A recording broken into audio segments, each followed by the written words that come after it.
Bueno, bienvenidos a QR. Estamos comenzando en vivo por Bravo TV en esta noche. Podríamos decir proscripción a Cristina Fernández de Kirchner día 1. Y lo decimos de esta manera porque hay que, de alguna forma, empezar a interpretar los nuevos escenarios. Ayer decíamos, es como patear un tablero. Bueno, hoy estamos con el tablero pateado. Y por eso esa es nuestra portada. Patear el tablero, pero ya está consumado esto. Está consumado porque el tablero está muy patas para arriba y hay que ver cómo caen las fichas nuevamente en el escenario, ¿no? Y vamos a repasar, y le doy la bienvenida, por supuesto, al resto del equipo de QR. Vamos a repasar, a tratar de hacernos algunas preguntas sobre algunas piezas claves del escenario actual de la vida política y social de la Argentina. Después con Guido Bambini vamos a repasar el momento económico en que esto se da, porque todo esto sucede en determinado momento del plan económico de Javier Milei o de la vida económica en la Argentina. Vamos a arrancar con la primera pieza que tiene que ver con los sindicatos, y yo agregaría a los sindicatos las organizaciones políticas y las organizaciones sociales. ¿Por qué es una nueva escena? Bueno, porque de alguna manera están obligados a representar, están obligados a tomar algún tipo de acción cuando finalmente ocurre aquello que se pronosticaba, era apocalipsis, ¿no? Era el peor escenario desde hace mucho tiempo, es el encarcelamiento de Cristina Fernández de Kirchner. Bueno, ¿y ahora qué? ¿Y entonces cómo se juega esto?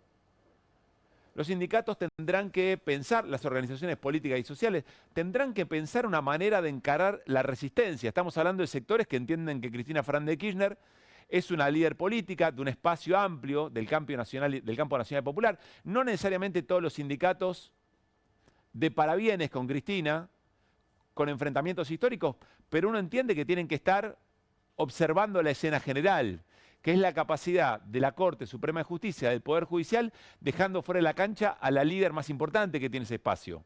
Les guste o no les guste, trasciende a Cristina. Y entonces tendrán que pensar, nos lo dijo Boyarsky, tendrán que pensar acciones, no solamente para los próximos días. Hay un reclamo muy puntual a la CGT, que convoque a un paro nacional con movilización el día que Cristina se presente o la lleven a la dependencia judicial o policial que corresponda, antes de que le otorguen la prisión domiciliaria. Esa es una presión concreta, pero habrá que pensar los días siguientes.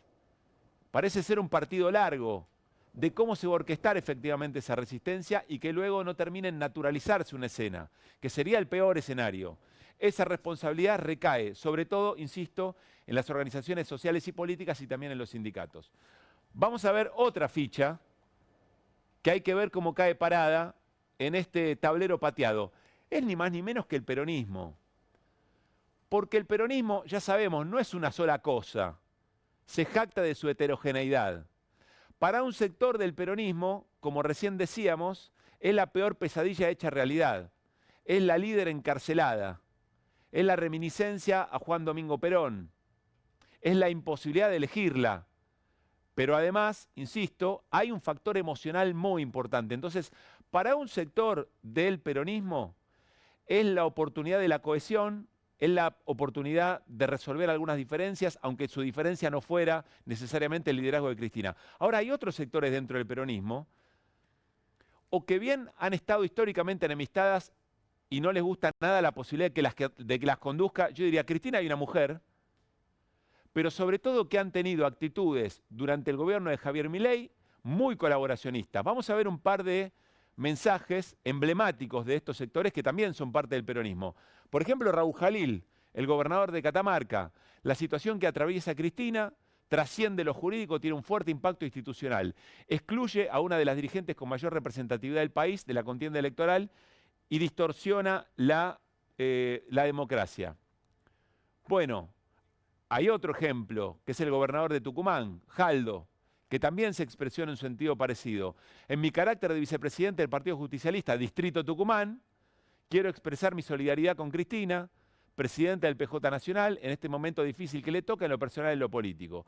Convencido de que estos tiempos tan complejos exigen unidad, organización y autocrítica dentro del movimiento nacional y popular más importante de la Argentina. Bueno, ¿El encarcelamiento de Cristina conduce a un proceso de unidad? ¿O esos son los reflejos de las primeras horas y después lo que va a ocurrir es un despliegue de presiones hacia adentro? Otra vez la disputa ahora que Cristina no está en cancha, en cierta cancha, ahora vamos a ir sobre eso. Ahora que Cristina está encarcelada y de alguna manera puede tener algunas limitaciones para ejercer esa representación. Es una pregunta muy importante para hacerle al peronismo, pero que el peronismo tiene que hacerse y en todo caso ver cómo sus dirigencias logran amalgamar efectivamente eso para volver a ser un factor muy importante de poder y un factor muy importante electoral. Vamos a seguir adelante. Otras piezas. Cristina Fernández de Kirchner. Esta también es una pieza muy importante.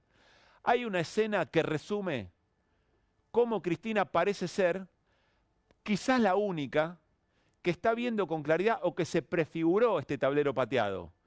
Podríamos pensar que hace mucho tiempo Cristina está imaginando este escenario. Y si Cristina hace mucho imagina este escenario, porque cuando fueron los alegatos hace más de 5 años, Cristina dijo, la condena ya está escrita, a mí me va a absolver la historia y a usted lo va a condenar la historia. Le dijo a los integrantes del tribunal que la condenaron, pero ella dijo, la condena está escrita y yo volvería a hacer todo igual. Con plena conciencia, Cristina, podríamos pensar que llega este momento. Y se ve en esta imagen, en una de sus salidas al balcón, en la casa de su calle, en su casa de la calle San José, estas de hoy temprano, y es importante reflejar el semblante de Cristina. Cristina está bailando al compás de lo que canta la multitud que la acompaña, de la vigilia. Cristina sonríe, Cristina aplaude, Cristina saluda, ahí se ve el gesto. Siempre el gesto de Cristina, desde que se conoció, la condena es un gesto de entereza, es un gesto de salud anímica. ¿Y por qué esto es un dato importante del mapa político? Porque hoy está absolutamente claro, con esas provocaciones que recién mencionábamos con Juan Di Natale, pero también con distintos elementos que vamos a seguir conversando, porque se busca la humillación de Cristina. Se busca el quiebre emocional de Cristina, no ahora, siempre, pero ahora que está condenada y que va a ir presa, se busca su quiebre como instrumento político, como figura política, que asuma la derrota, que la asuma en cuerpo entero. Y Cristina no ofrece eso. Es más, en los discursos que dio Cristina, en los minutos antes de la condena y después de la condena, Cristina casi no habló de la causa, casi no habló del Poder Judicial. Hizo referencia, por supuesto, pero sus discursos, incluso cuando estaba dentro del PJ Nacional, con legisladores que estaban angustiados, algunos llorando, Cristina hablaba de política. Cristina hablaba del programa y del sentido que tenía que tener la militancia. Estaba casi dando órdenes para el después. Como diciendo, acá no puede reinar la angustia, acá no puede reinar el desasosiego. Tenemos que estar al lado de los sectores más vulnerados, al lado de los pobres, en los barrios populares. Esa es la acción política que se viene. Es decir, Cristina, en un tablero pateado parece ser quien más claro tiene el asunto. Hay otra pregunta respecto de Cristina. ¿Cómo va a hacer valer una centralidad recuperada? ¿Cómo va a hacer valer el hecho de que frente a una enorme cantidad de diferencias, incluso críticas hacia su figura, no digo deslucida, pero sí muy criticada, ahora todo eso se reúne y la acompaña por ser víctima de la persecución judicial, por estar vedada electoralmente, por estar encarcelada? ¿Cómo va a hacer valer eso, Cristina? ¿Va a señalar, desde su imposibilidad de participar electoralmente, va a señalar a quien, por ejemplo, debería jugar en la tercera sección electoral? ¿Qué rol va a tener con Axel Kicillof? Esto también es muy importante en un tablero pateado y son cosas que estamos en este momento, estamos tratando de imaginarnos las preguntas para el nuevo escenario, para esta nueva normalidad, para esta nueva racionalidad política. Bueno, y lo sumamos al propio Axel Kicillof al tablero, que también tiene una enorme cantidad de preguntas por hacerse. Axel Kicillof reconoce y dice, esto es un terremoto político. Vamos a ver cómo caracterizaba hace algunas horas Axel Kicillof, el gobernador de la provincia de Buenos Aires, pero también, de alguna manera, un líder en formación, un líder en gestación, o alguien que está forjando su liderazgo para el resto del campo nacional y popular, pensando en las elecciones, las próximas elecciones nacionales ejecutivas. Vean la caracterización del momento que hace el gobernador de la provincia de Buenos Aires. Ha pasado algo muy tremendo y que, bueno, las consecuencias de toda índole las vamos a ir viendo con el paso del tiempo. Ocurrió algo tremendo, un terremoto político, histórico, judicial, un cambio de reglas, un cambio de perspectiva, bueno, no. Es que al gobernador le preguntaron, bueno, ¿y ahora qué? Con todo lo que había en danza, con las conversaciones que estaban ya de unidad con Cristina, con definiciones electorales. Y el gobernador dice, bueno, hay que ver. No da una definición tajante, elige otra cosa, elige decir terremoto político, cambió todo, cambia el escenario, cambiaron las reglas. Uno puede leer entre líneas que hay muchas cosas que están siendo repensadas, lógicamente. Flota por ahí la pregunta, ¿también se está repensando el desdoblamiento o no? ¿O eso ya es cosa juzgada? Porque hay que pensar la estrategia de una elección desdoblada en cada distrito electoral, sin Cristina Fernández de Kirchner, que había leído que la elección se iba a nacionalizar, que no se podía perder o no se podía dar el lujo de perder o no dar un testimonio político fuerte en la elección legislativa bonaerense, porque eso no solamente iba a irradiar un mensaje hacia la elección nacional, sino a todo el país. Y entonces ahora vuelve a aparecer esa pregunta, ¿cómo se reemplaza eso? ¿Cómo se construye ese reemplazo? Y nuevamente la pregunta, ¿qué decisiones va a tomar Axel respecto de Cristina en esa discusión por liderazgos? Porque está claro y se dijo abiertamente, sobre todo en el último tiempo, que en la discusión con Cristina, algunos lo critican a Axel porque adelantó demasiado esa discusión, pero en esa discusión también él estaba peleando por la manera autónoma de construir política y de construir su propio liderazgo, con todo derecho.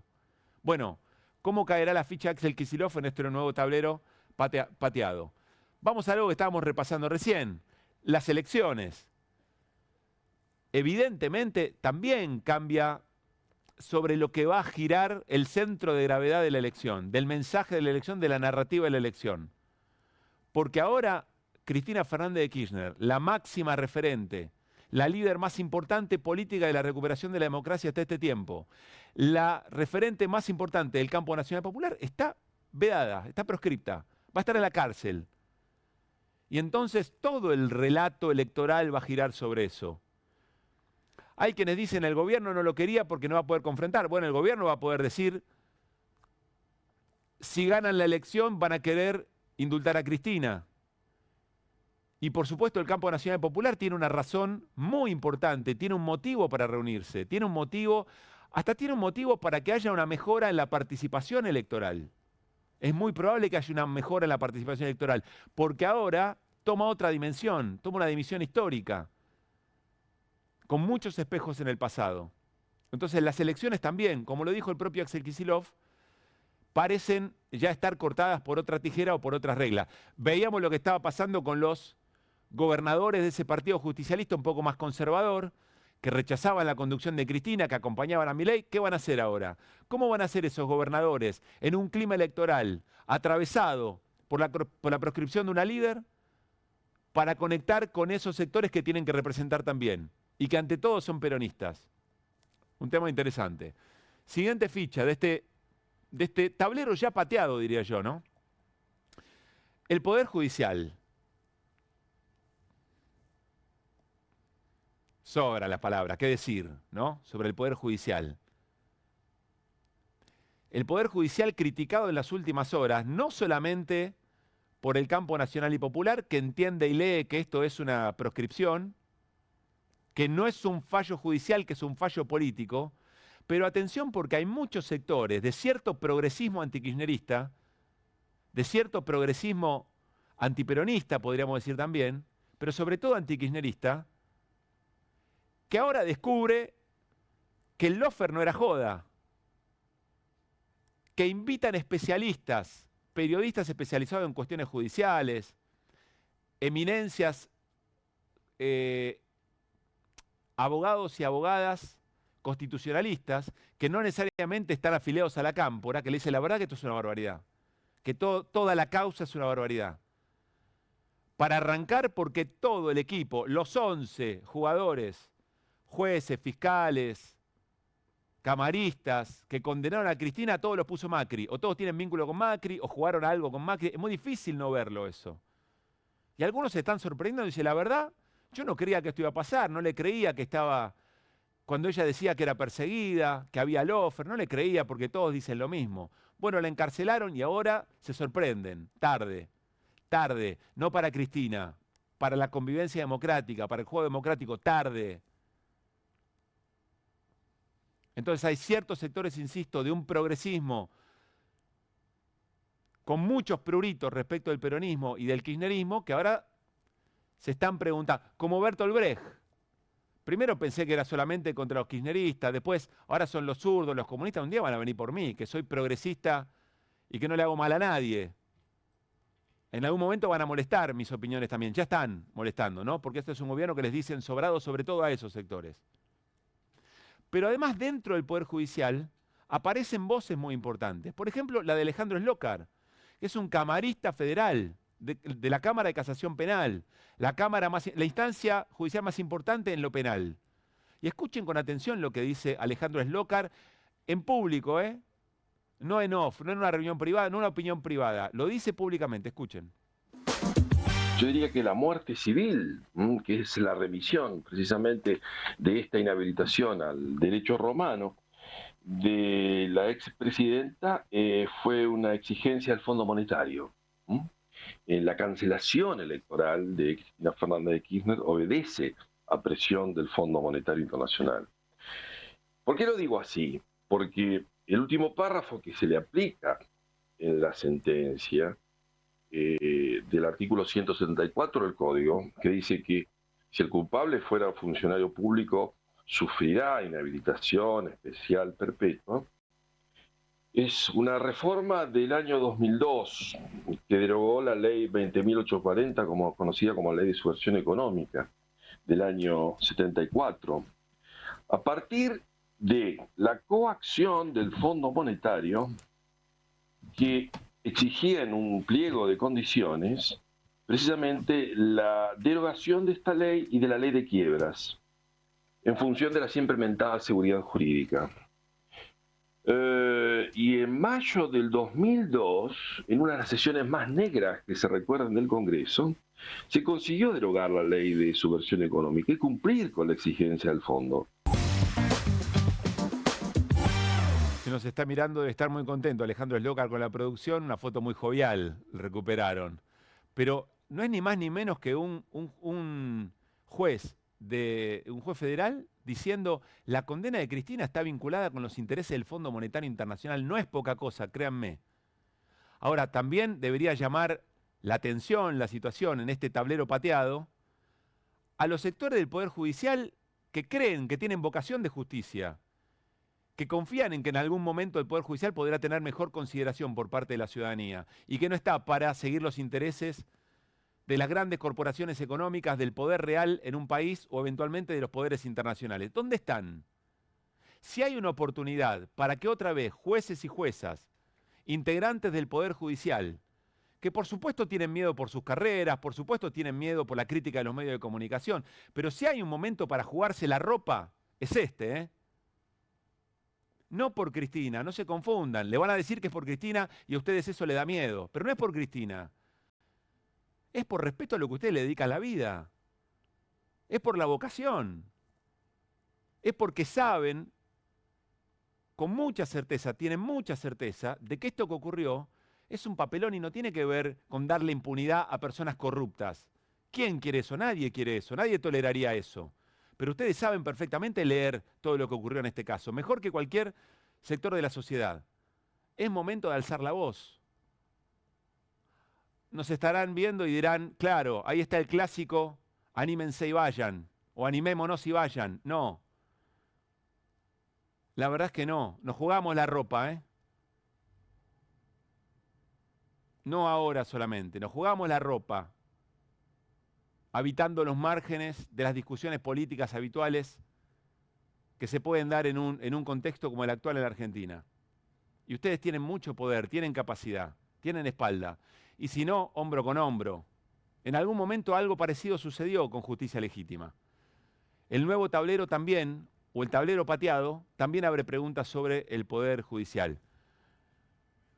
Nos vamos al gobierno. Es una apertura especial. Es una apertura especial de QR. Estamos tratando de identificar un momento histórico nuevo. una nueva normalidad en el día 1 de la condena a Cristina Fernández de Kirchner. Para el gobierno también se abren preguntas. En Casa Rosada dicen, repiten permanentemente que no tuvieron absolutamente nada que ver con el fallo y algunos hasta dejan leer que hicieron alguna acción para evitar que esto ocurriera. ¿Por qué? Porque les convenía confrontar con Cristina, porque Cristina estaba tironeada incluso en sectores dentro del propio peronismo del campo nacional y popular, y ganarle a Cristina era ya la definición, era el sueño más importante de la derrota al kirchnerismo, de clavar los clavos en el ataúd del kirchnerismo, ¿no? Esa figura tan espantosa que han dado. Bueno, lo dijo Francos, el jefe de gabinete, si no pudimos poner 2 ministros de la Corte, no podemos poner jueces de la Corte, ¿cómo vamos a poder forzar un acuerdo de estas características? Hay que hacerse una pregunta, ¿qué le convenía más al gobierno? ¿Cristina discutida hacia adentro, pero candidata? ¿O Cristina proscripta, encarcelada, pero aglutinando al peronismo y dándole otro sentido, dándole un nuevo sentido, dándole un motivo? No es solamente el dedo de Cristina, si es que lo ejerce, el dedo de Cristina eligiendo candidatos o eligiendo listas. No es solo eso. Se van a dirimir como lo decida ese espacio, pero se va a hacer en una sinergia, en una cohesión, en una épica muy distinta. Y sobre eso va a navegar la campaña electoral que el gobierno necesita para aprobar las reformas que le prometió al Fondo Monetario y al Poder Económico. Entonces el gobierno también está en un nuevo escenario. Y finalmente, la sociedad.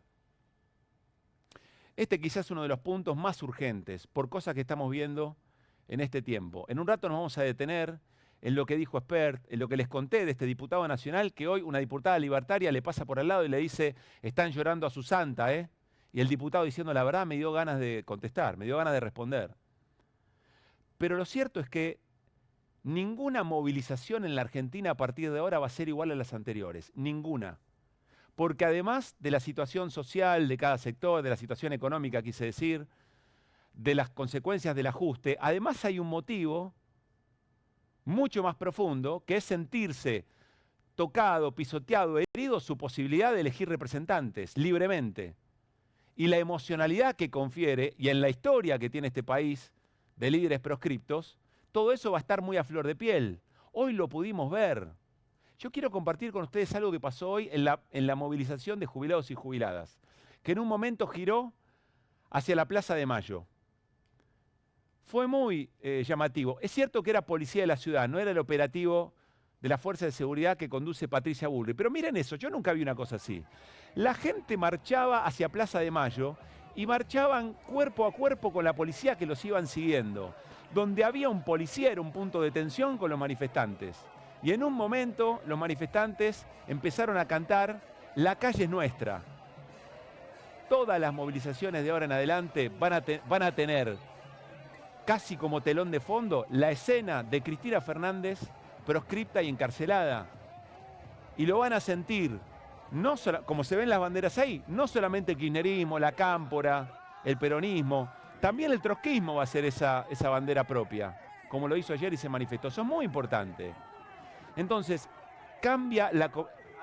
hay una convivencia social que se modifica.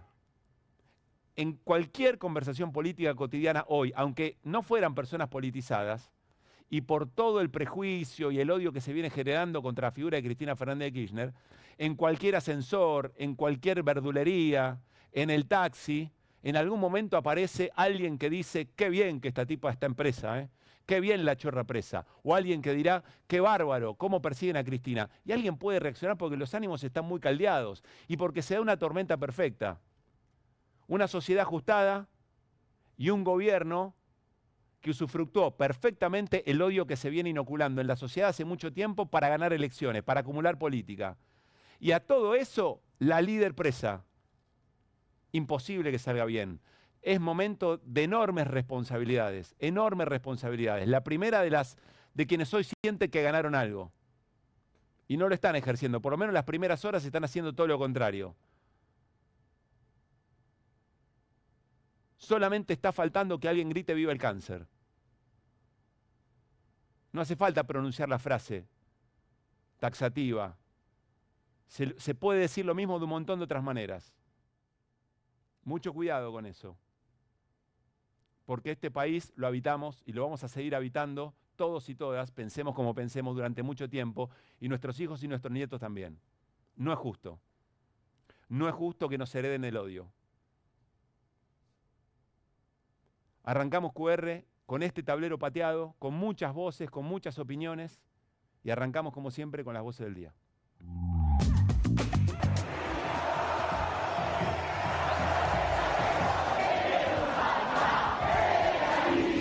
O al que quiera, sí. Yo se lo regalo. Acá tenemos el fallo ya hecho cuadro.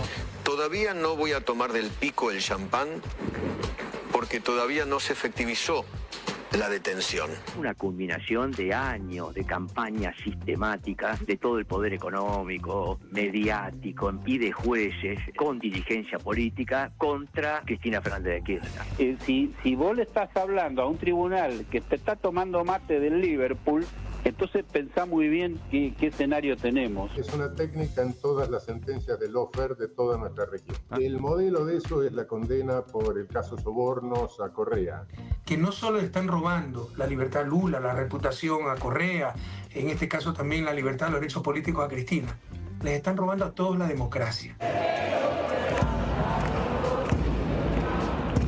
Se trata de tener claro que desde Estados Unidos, desde hace años, se viene utilizando las causas de corrupción para proscribir. Los dueños de los 3 monigotes que están sentados en el cuarto piso del Palacio de Justicia, es decir, la Corte Suprema, y del que está sentado en Balcarce, son Pagani de Arco, Roca de Techín, Manieto de Clarín, Telefónica, Telecom, Canal 13 y bla, bla, bla, Zaguier, Bagó, Coto, Ratazzi, Brown de la Anónima, Elstein, Galperín, Bulgeroni, los bancos, JP Morgan, la embajada, Rogio, Ruemers. Nos dejamos aquí esta presentación, fue una cuestión de persecución y detención selectiva política, aquí en La Haya todavía estoy. Veníamos alertando desde antes que la democracia estaba en peligro, así lo acabamos de denunciar ante la OIT.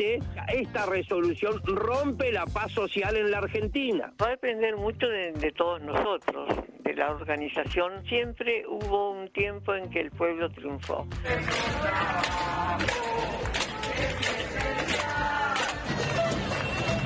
Una movilización que venía en total tranquilidad y de pronto la policía empezó a pegar. Hoy hay que ser más peronista que ayer y hay que lucharla. No es la primera vez que nos meten preso un dirigente.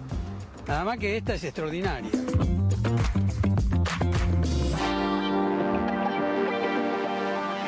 Muy buenas noches, Irina Hauser. Hola, Guido Bambini. ¿Cómo estás? ¿Qué tal? Buenas noches. Bienvenidos. Bueno, Guido, en un rato, a no olvidar, porque de fondo el momento económico o el momento del plan económico del gobierno, ¿no? Hay cosas para decir. Un gobierno desesperado por los dólares, por sostener este tipo de cambio bajo.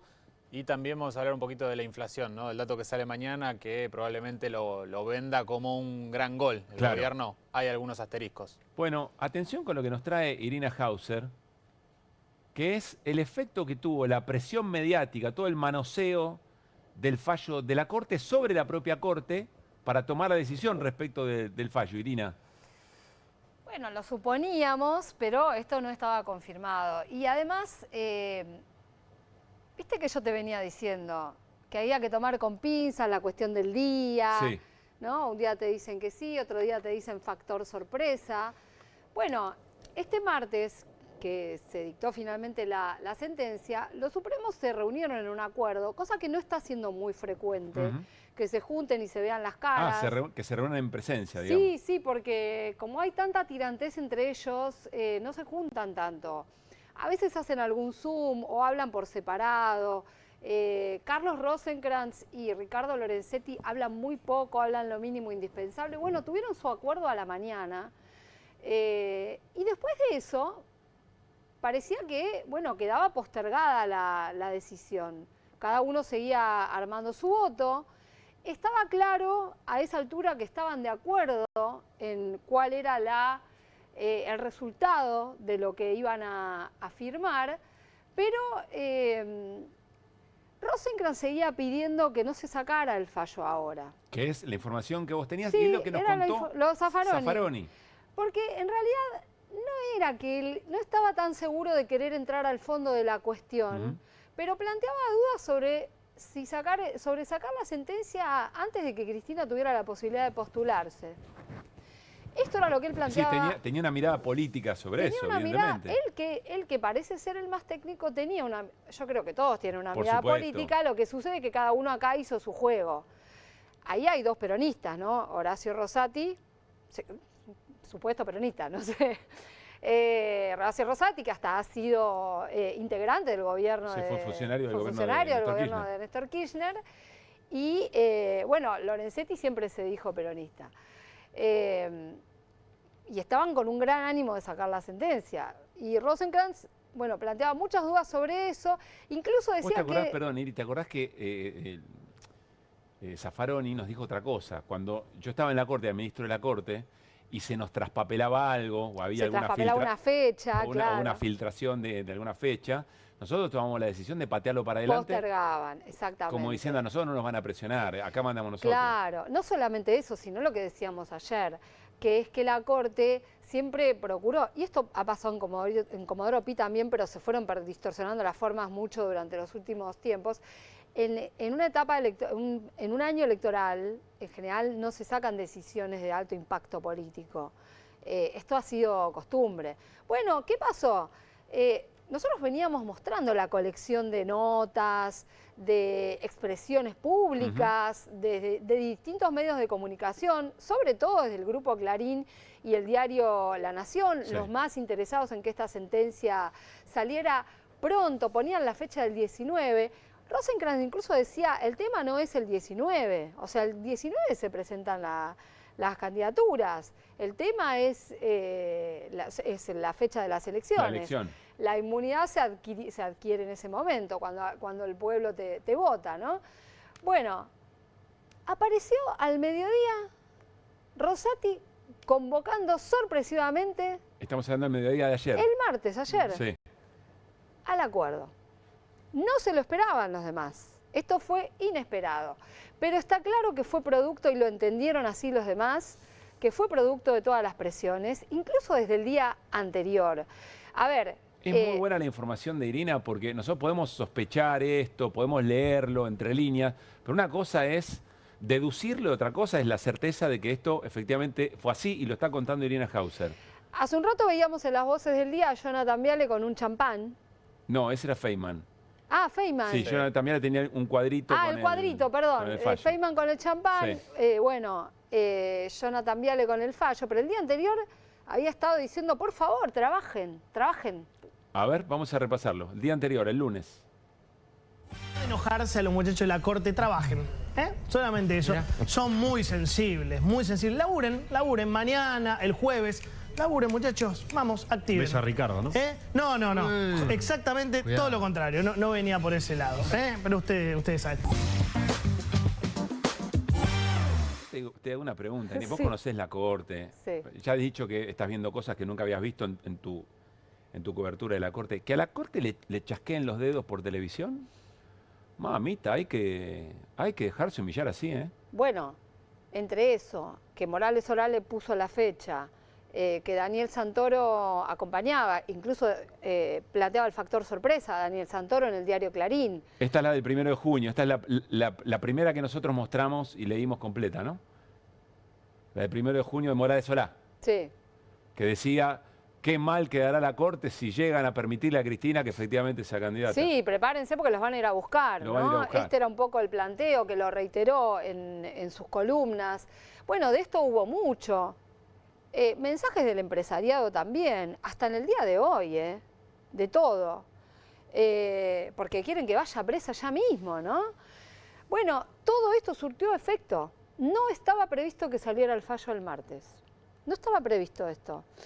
Y Rosati, bueno, se ve que o se pudrió o decidió someterse a... Bueno, eso lo podría contestar el propio Rosati. Claro, bueno, y dijo, nos reunimos esta tarde, el fallo lo redactaron entre un secretario letrado de Rosenkrantz y uno de Rosati, que se tuvieron que poner a agilizar un poco los tiempos, tenían la letra, digamos, general ya preparada, pero bueno, puso la hora de las 4 de la tarde invocando una acordada de la Corte, además haciendo gala de, estoy haciendo público que vamos a resolver ahora. Eso se hace con una semana de anticipación, con 10 días, 2 meses.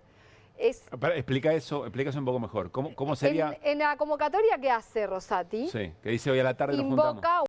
Dice nos juntamos a las 16, invoca el reglamento para la justicia nacional y una acordada de la propia Corte que dice que para los casos de relevancia institucional se pone fecha de audiencia. Bueno, la fecha era un rato más tarde. Claro. O sea, manda eso al mediodía y la fecha era ese mismo día a las 4 de la tarde. Bueno, la pregunta... Más o menos parecido como el juramento tomado a García Marsilla. Bueno, algo de eso hay, no tienen vergüenza de nada. Bueno, por ahí es una corte tiktokera de estos tiempos, todo ya, una corte ansiosa. Se está acomodando. Y sí, bueno, acá evidentemente los tiempos de la corte han cambiado porque ya explicamos que han sido distintos a todos. Ellos dicen, bueno, pero este es un caso distinto a todos. No hemos tenido... Para confirmar o desestimar una condena a una expresidenta. Bueno, es un caso distinto a todos, pero no tan distinto como para no meterse a discutir el tema. Claro, al revés. No, incluso a mí me sorprende que hayan alegado esto de vamos a convocar a la audiencia dentro de 4 horas porque tiene relevancia institucional. Y en la resolución ponen que la gravedad institucional no está demostrada. Bueno... Estas cosas han hecho. La pregunta es, ¿por qué Rosenkrantz accedió a esto? ¿No? Porque yo me quedé pensando, bueno... ¿Es una pregunta que lanzás al aire o vas a sugerir una respuesta? No, bueno, tengo una posible respuesta. Rosenkrantz en el fondo de la cuestión estaba decidido. Había salido en los medios de comunicación que iba a hacer un viaje jueves y viernes, lo contamos acá, que se va a México. Algunos lo dicen medio... con una gastada que se iba de viaje egresados a una conferencia, ¿no? Como es verdad, los jueces suelen irse a estas conferencias donde hay mucho placer y un poco de... ¿Pero vos te imaginás cómo se hubiera puesto Jonathan Viale si Rosenkrantz se iba a México? Me acabás de dar la respuesta. Ese es el punto. Si se iba a México sin resolver esto, ¿qué le esperaba de los medios? Por eso te digo que acá el factor medios, poder económico, son la clave. ¿Qué le esperaba a Rosenkrantz? Un escrache tremendo. El tipo se fue con los profesores de Yale a una joda en México y lo iban a matar, ¿viste? Entonces, bueno, esta es una cuestión. Después... Sí. Bueno, guardate un poco de información porque vamos a seguir con este tema. Es muy dale, interesante porque tengo más. Y es muy relevante lo que nos cuenta Irina. Yo no sé si alguien conoce... los pasilleos de la Corte, las lógicas de la Corte, como Irina escribió 2 libros sobre el tema, y yo imaginaba un plot twist, ¿no? Sí. Mirá si decían, sí, tiene razón, vamos a trabajar muy rápido, vamos a acordar y tenemos una resolución sobre el decreto 70. Se caen todos de espalda, claro. ¿no? Lo que hubiera sido. Pero vos, Rey, yo en algún momento dije... Tuve la esperanza. Eso es un universo paralelo. No. Enseguida vamos a hablar con el Beto Quevedo, que nos va a ayudar a analizar un poco este nuevo tablero, con su mirada, con su capacidad de hacer mejores preguntas, más que tener pretensiones de verdad. Y enseguida viene el diputado nacional Eduardo Valdés para charlar con nosotros. Axel Kicillof, gobernador de la provincia de Buenos Aires, le da la razón a Irina, o sigue la línea de Irina, dice acá hay presiones económicas y que no necesariamente son incluso locales. Y dice... La AmCham, la Cámara Empresaria estadounidense o de empresas en la Argentina, presionó también respecto de este fallo condenatorio sobre Cristina. Mirá. Estamos ante una decisión política que conocemos algunos de los que la tomaron porque lo festejaron y porque lo celebraron ayer, porque participaron de la preparación. Pero creo que hay vínculos tremendamente significativos en el terreno de la política y de la geopolítica en la condena de ayer de Cristina. Así que estamos ante un escenario, digamos, nuevo, ¿no? Nuevo, que con toda impunidad tomaron la decisión de hacer una condena sin pruebas. Estamos ante una etapa nueva. Yo creo que fue AmCham que pidió directamente la condena y varias manifestaciones, y después obviamente no se puede dejar de tener en cuenta que hace poco tiempo en Estados Unidos le sacaron el ingreso, la visa, el acceso a Cristina, que parecía que era algo que no tenía una conexión con otras cosas, pero bueno, esta condena no puede no leerse dentro de esa otra decisión totalmente arbitraria y obviamente de magnitud internacional.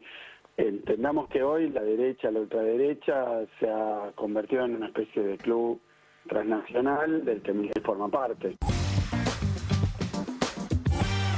Bueno, es ni más ni menos que el gobernador de la provincia de Buenos Aires y uno de los referentes importantes de ese espacio, diciendo algo muy relevante, que quizá naturalizamos demasiado. Lo voy a saludar a Eduardo Valdés, que está acá con nosotros. Hola Eduardo, ¿cómo estás? Me imagino que tenés muchas cosas para decir sobre lo que contó Irina, pero le damos la bienvenida y Eduardo, sentite parte de la mesa si queremos charlar y hacerle preguntas al querido Beto Quevedo, que está allí, sociólogo, investigador, especialista en comunicación política. Hola Beto, ¿cómo estás? Muy buenas noches. Hola Pablo, ¿cómo estás? Un gusto. Para nosotros también, gracias por este rato. A ver, estoy tentado a preguntarte sobre lo que pasó, pero la verdad es que lo que más nos interesa es que nos ayudes a pensar lo que viene. Dijimos hoy en QR, en el arranque, que estamos en un tablero pateado, que probablemente sea una nueva normalidad, y me gustaría saber qué estás viendo vos de lo nuevo que implica la proscripción y la condena a Cristina. Sí, escuché tu editorial, Pablo, excelente, me gustó mucho. También escuché la muy buena intervención de Irina. Gracias por esperar tanto rato, Beto, entonces. Fue un placer. Me gusta lo del tablero porque involucra a todos, ¿no? Yo creo, si yo tuviera que decir algo que dijo también, lo dijo recién, ustedes lo trajeron, el gobernador Axel Kicillof, dijo, bueno, estamos a partir de hoy en un nuevo país. Yo creo que lo que pasó realmente ha cambiado el escenario político y por eso ese tablero que vos ilustrabas involucra al gobierno, involucra a la oposición, involucra a los movimientos sociales, al sindicalismo, a la justicia, involucra a la calle. Me parece muy importante ese actor político que siempre fue en Argentina la calle, la gente manifestándose en la calle. Yo creo que esto va a ser una constante. Y quería hacer dos observaciones chiquititas. Una muy más general, que es, yo creo que estamos en un cambio de régimen político. Es decir, la democracia no parece servirle a este establishment que manda en Argentina. Y ese establishment no es exactamente el gobierno de Javier Milei. Yo creo que los poderes que hoy mandan en Argentina son lo que ustedes estaban enumerando recién. El gobernador Kicillof también los enumeró. Están los grandes grupos económicos, está todavía el enorme poder de la justicia organizada políticamente por Mauricio Macri, que ha estado presente en todo este episodio, y está el poder de los Estados Unidos, de la embajada, del poder internacional. En el discurso que recién escuchamos de Axel Kicillof, él decía, bueno, lo que dijo la ANCHAM acá, la Cámara de Comercio norteamericana, acá en Argentina, pero también lo que hizo el gobierno de Donald Trump prohibiéndole el ingreso a Cristina Kirchner a Estados Unidos. Y están los medios de comunicación, estos medios absolutamente al servicio de estos poderes. Yo estoy convencido de que hay dos escenarios, hay dos mesas donde no se tomó esta decisión, de que ayer se la condenara y se la proscribiera a Cristina. Uno es, yo no creo que se haya tomado dentro de la Casa Rosada, por decirlo metafóricamente, que es una decisión del gobierno de Javier Milei. Creo que no. Y de hecho ha sido muy opacado Javier Milei en todo esto. Y más allá de que lo festeje, de que lo celebre y que le importe también sumarse al coro de satisfacción por esta medida. Y tampoco creo que se haya tomado enteramente en la Suprema Corte de Justicia. Me gustó mucho cómo lo presentó Irina recién, ¿no? Hay un apriete a la Corte a tal punto político, público, mediático, que los llevó, los arrinconó y les dijo, es ahora el fallo, y lo sacaron. O sea, no se tomó tampoco en el cuarto piso del Palacio de Justicia esta decisión. Esta decisión lo tomaron los poderes reales en Argentina, que tienen en Estados Unidos también un ordenador de la política latinoamericana y un ordenador de la política en Argentina. La prisión y la proscripción de Cristina Kirchner le sirve a esta estrategia de estos grupos, que yo creo que tiene que ver con profundizar una Argentina con menos democracia, con menos lugares de decisión que no sean estos poderes concentrados. Por eso digo que también ha cambiado la democracia. Creo que la democracia no es un sistema político que les sirva. De hecho, parte de esta estrategia es silenciar, aplastar y volverlo cada vez más decorativo al Congreso Nacional. Y yo creo que esto sí va aliado a lo que Javier Milei viene diciendo hace tiempo, ¿no? Él cree que los que están en el Congreso son ratas, gobierna por decreto, no tiene presupuesto y lo hace arbitrariamente, quiere tener más diputados y más senadores para poder anular la capacidad que puede tener el Congreso de vetar sus decretos. Entonces, estamos ante una nueva institucionalidad y estamos ante otra Argentina de la proscripción, de la cárcel, no solo para Cristina, yo creo que esto puede continuar con otros dirigentes políticos. No lo inaugura Cristina tampoco. Yo recuerdo que a Vudú también lo pusieron preso y le quitaron todos sus derechos políticos, ¿no? Ahora vuelvo, Beto. Le quiero preguntar sobre esto que vos decís a Eduardo. Eduardo, te prometo que después hablamos de la Corte, del fallo. Sé que es importante y además tenés cosas interesantes para decirnos sobre eso, pero te quiero preguntar por lo que viene. Primero, si coincidís con Beto de que es un nuevo régimen. Estamos hablando ya de otra cosa. Y lo que te quiero preguntar es, ¿qué política para ese nuevo régimen o para ese nuevo país? La verdad que estamos reflexionando, porque ninguno de nosotros esperaba esto. Me gusta mucho que digas eso, que es casi decir, bueno, no pretendas verdades. No, pero es que muy es interesante. lógico. Yo creí que en el día de ayer iba a haber un fallo dividido o no iba a haber fallo, sinceramente, porque, a ver, la conducta de Cristina Kirchner o la convicción de ella misma por su inocencia lo ha mostrado públicamente. Cristina estaba sin fueros. Una persona que tiene algo que esconder en el año 2015 no se va sin fueros. Ahora, en la última elección ella podría haber ido, pero como estaba convencida totalmente de su inocencia y de pelear en las reglas de juego que da la posibilidad del sistema jurídico, pero no en esta condena. Yo estaba reflexionando, pensando cuando ustedes hablaban sobre el famoso día que Marcos Rubio y Donald Trump le prohíben el ingreso a la Argentina, a Estados Unidos, sí. Vos sabés que ese mismo día salió el rechazo en casación penal del recurso de Cristina Fernández de Kirchner. O sea, hubo una coincidencia, yo me lo acuerdo perfecto, era un viernes. Más una coordinación que una coincidencia, estás sugiriendo. Yo, claro, bueno, a la luz de lo que ha sucedido, claro que sí. Yo en aquel momento pensé que era una coincidencia, pero a la luz de cómo se fueron desencadenando los hechos, los que contaron ustedes, de cómo el lobby mediático lo fue arrinconando a la Corte, porque yo no estaba en la agenda de la Corte resolver, es más, hay algunas reflexiones que ha hecho en algún momento el presidente de la Corte, Rosati, en un reportaje que le da a Diego Genú, donde él dice que la justicia, el Poder Judicial no está para resolver los problemas que los políticos no resuelven entre sí. Es una definición concreta de Rosati sobre esta situación. Bueno, ahora, todo ha sido distinto. Entonces vos decís, salió todo muy distinto de lo que yo pensaba y entonces ahora la política que viene la estamos pensando. Y pero lógico, ¿quién te puede decir que ya la tiene pensada? La estamos pensando. Beto, estamos conmocionados también. Ahora vuelvo a esa conmoción. Beto, ¿cómo te imaginás las elecciones? Las elecciones que vienen. Creo que la parada que todos estamos viendo es la legislativa en la provincia de Buenos Aires, si es que continúa desdoblada, pero ¿cómo te imaginás la dinámica a partir de ahora? Sí, estaba escuchando con mucha atención a Eduardo Baldessi.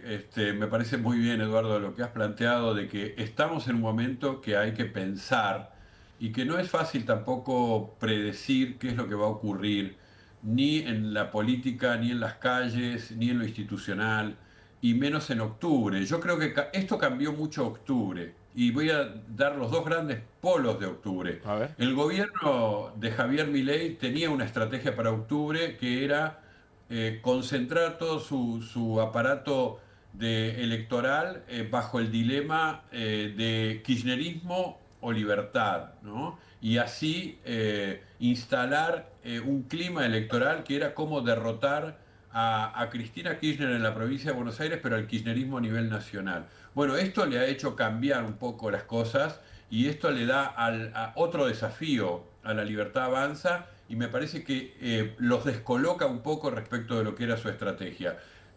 Por otro lado, el peronismo tenía un debate interno, tenía sus tensiones, esto no tiene que asustar a nadie, venía siendo así.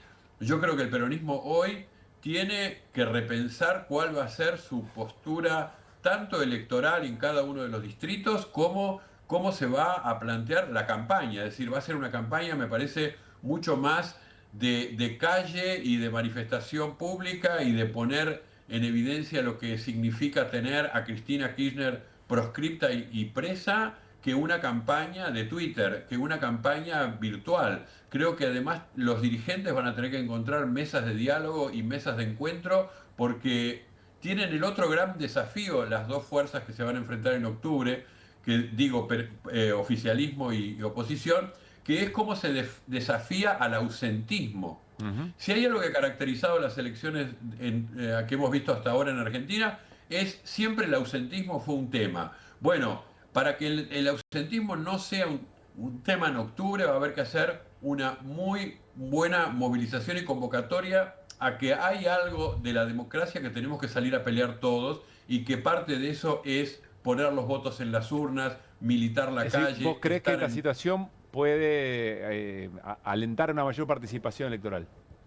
Exactamente, yo creo que de los dos lados creo que la Libertad Avanza también va a movilizar, pero sobre todo lo pienso desde el peronismo. El peronismo tiene el enorme desafío de movilizar a su gente, de movilizar lo que significa lo que significó siempre para el peronismo la política, que no solo son las urnas y que no solo son las instituciones, es la calle. Ese es el gran desafío para lograr que el ausentismo no sea otra vez protagonista. Y creo que si hay algo, un mensaje que el gobierno y estos poderes fácticos, los grandes grupos económicos, los medios de comunicación concentrados, el poder que tiene el FMI, Estados Unidos hoy sobre la Argentina, si hay un mensaje que pueden recibir, que sea contundente, es muchos votos en las urnas de octubre para rechazar lo que significa el modelo económico y la proscripción y la cárcel a Cristina. Beto, la última y te liberamos, te dejamos tranquilo en esta noche de miércoles. ¿Y qué impacto tiene? Apelamos al sociólogo, al sociólogo profundo, que es Beto Quevedo.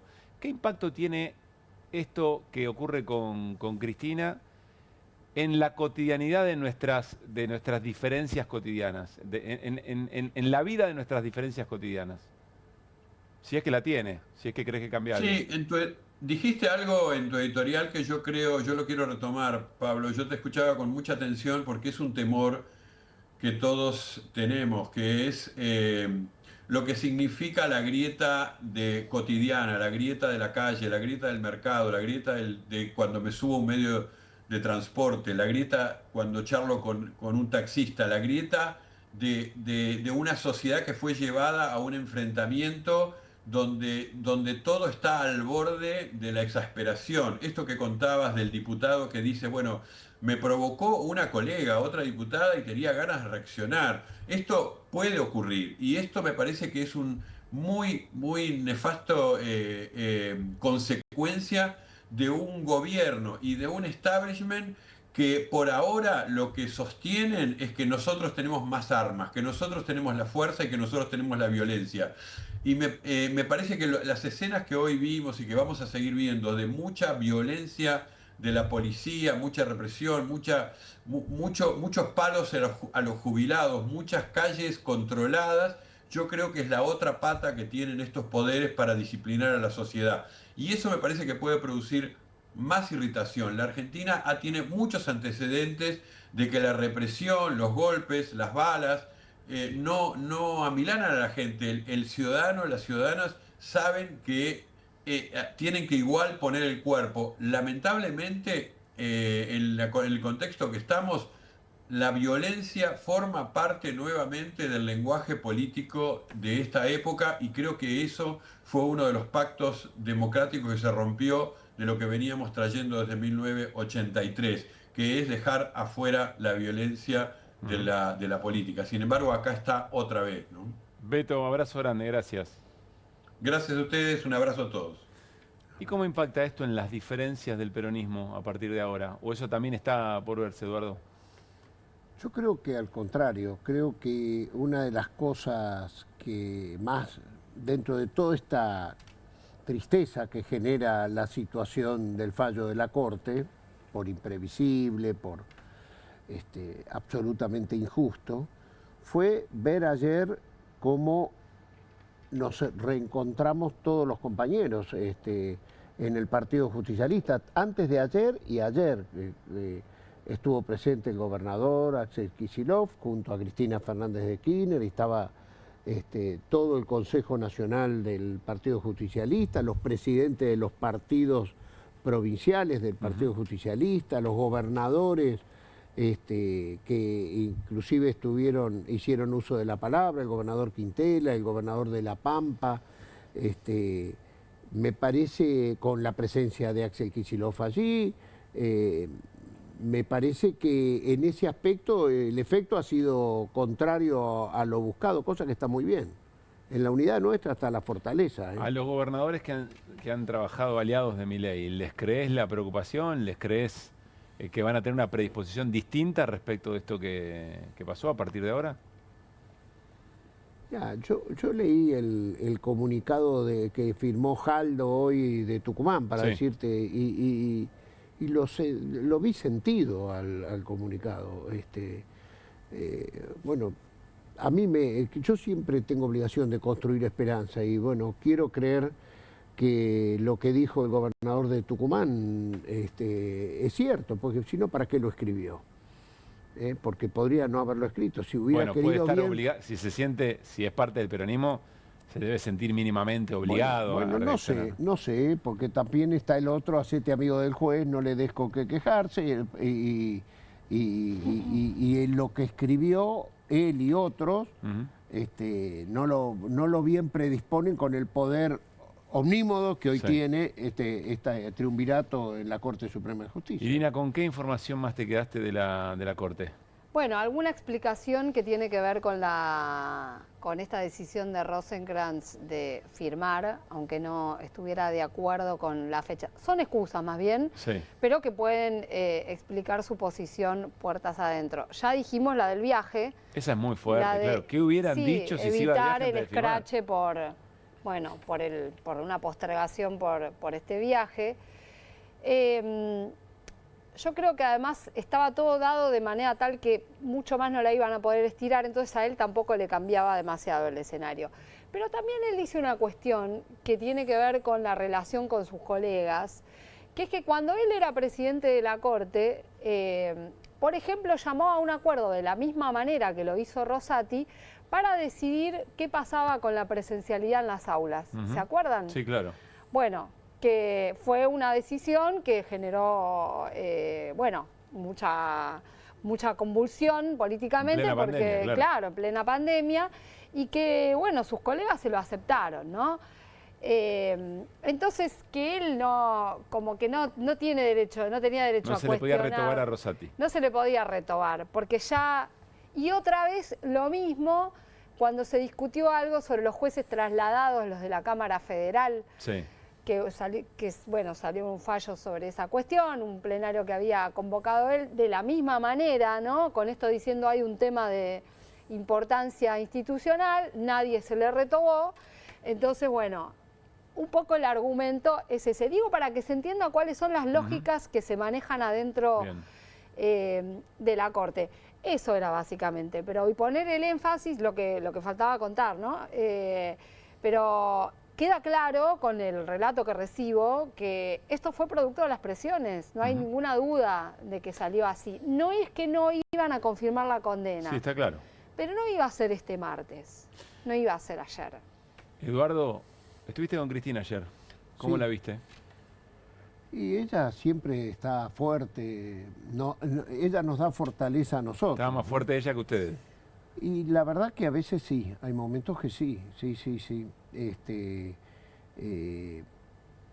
Ella era más escéptica que nosotros, yo particularmente era más esperanzado. Pero bueno, se dio lo que se dio. Parecía que todavía estás en shock respecto de tu propia expectativa. Sí, claro. Sí. Yo creí que iban a resolver esto después de la cuestión electoral, porque le creía a Rosati. Que dirima la política. Claro, no nuestra... Exactamente. Y eso es caro para lo que viene para adelante, porque quiere decir que, acordémonos que hubo 2 intentos hace... Por eso veo que eso que va increciendo, que decía Irina, es producto que también fracasó 2 veces Ficha Limpia, que era lo que querían imponer primero, y la segunda vez que fracasó fue una pelea campal entre los propios del espacio libertarios versus PRO, ¿no? Parecía que hasta estaban exagerando, y sin embargo era de verdad, al punto que se expresó en una agresión de parte de los libertarios hacia la candidata Lopenato hasta el último día de la campaña, nada más que era por quién era, si se quedaba con la paternidad de Ficha Limpia. Por esa paternidad fue que no salió Ficha Limpia, entonces, o perdió en el recinto Ficha Limpia. Entonces, como no lo podían volver a poner durante todo un año, entonces vino el pressing mediático sobre la Corte Suprema, y ahora les toca a ustedes. Perdóname que lo haga personal, pero me impacta. Hemos conversado, te he entrevistado muchas veces, y se te nota reflexivo sobre tu propia sorpresa. Esto te invita a repensar otras lógicas de la política, es decir, te pone en duda tu capacidad de lectura de hasta dónde son capaces de moverse alguna fuerza, entonces hay que repensar un poco la acción política. Y sin duda, sin duda. Hoy, estás en un profundo momento en estado de indefensión. O sea, cualquiera le puede suceder estas cosas. Y, o sea, uno tiene en su cabeza, yo soy abogado, yo estudié Derecho y soy, creo, militante de realizar el valor justicia, no el valor venganza. Y cuando vos ves, yo tenía expectativas en serio que el máximo tribunal resuelva sobre cosas que había dicho que iba a resolver al culminar, pero que eran notoriamente exorbitantes. El hecho de que los miembros del tribunal oral jugaran al fútbol en la casa del denunciante, que en este caso era Mauricio Macri, porque Javier Iguacel, el titular de Vialidad, era un funcionario empleado de Macri que va a hacer la auditoría, que tampoco le dio bien. Sabemos que los técnicos habían dicho que no había ningún ilícito, pero entonces vos ves que todo lo que fue sucediendo fue para llegar a este resultado. Pero la Corte dijo es coyuntural esa relación. Bueno, pero fíjate las barbaridades del expediente públicas. Yo no hablo las otras que una hay que... Esto del fútbol, cuando Cristina tiene que apelar, le toca un tribunal de alzada donde estaban los que habían jugado al tenis en Olivos, ¿no? Los otros eran la quinta personal del presidente Abrojos. Macri, Abrojos, y el otro es en Olivos, más el ingreso de Hornos a jugar al tenis, más ir a Olivos, ir a la Casa Rosada varias veces, los ingresos. Esas cosas yo no se las deseo ni que le pase a Mauricio Macri si lo están juzgando. Me parece que son los principios generales del derecho que uno empezó en Introducción al Derecho, que es la primera materia que yo tuve que cursar. Como es, un juez no debe serlo, no debe solo aparentar serlo, sino serlo. Un juez no puede no ser imparcial. Bueno, todas las garantías de imparcialidad fueron violadas. La Corte además lo dice de peor manera, porque lo que dice es, no probaron que esté en duda la imparcialidad. La defensa no lo probó. No probaron que todas esas relaciones que todo ilícitas esto puede condicionar. Claro. ¿Pero qué necesitaban? necesitaban? ¿Cuál es el tema acá además? Mauricio Macri. ¿Pero para qué necesitaban? ¿Una conversación que bueno, donde lo grave diciendo... es que no lo dicen, no explican. Ellos dicen que explican, pero no explican. Ellos dicen, estas páginas son para explicar. Pero esas páginas no son para explicar. Además, son engorrosas.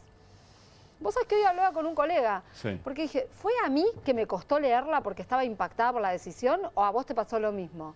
No, a mí también me costó.